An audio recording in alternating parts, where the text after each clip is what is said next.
To the story now of a woman who says dengue fever claimed the life of her son in 2019. The woman is advising Jamaicans to heed the warnings of the health ministry as the island buckles under a dengue alert. We have the details in this report.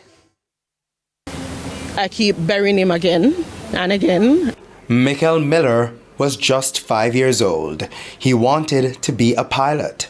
Sharon Miller remembers him taking her phone and capturing selfies like these. He was at school one day in November 2019 when he fell ill and she was called to pick him up.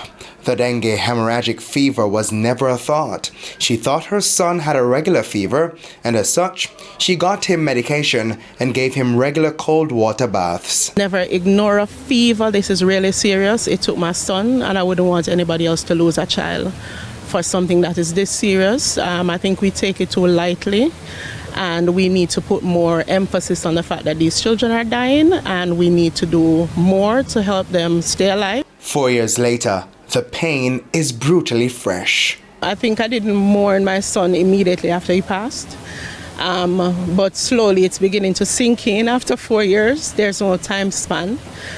I am still sensitive to hearse.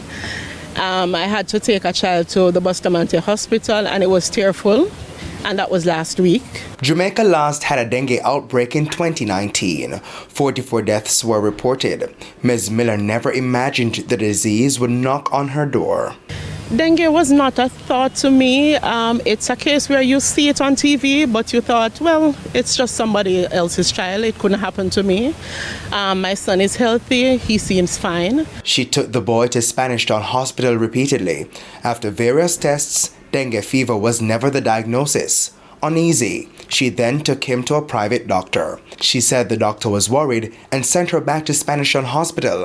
After that, they did some blood work, they took some tests, but nobody has mentioned dengue to me, and it still never crossed my mind that it could be dengue.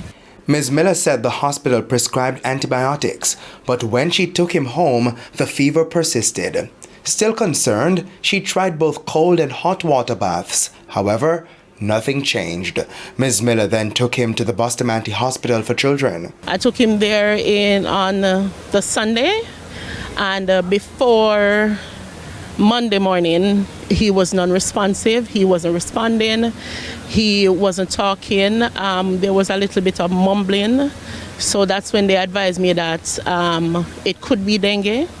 So they advised me to, at that time, I thought they said that the hospital, if you do the test for dengue, it would not be till a few days before you get it back. When the confirmation finally came, it was too late. The confirmation came the Monday, a few hours before he was placed in intensive care. Michael passed away 4 days later. Javon Keys, TVJ News.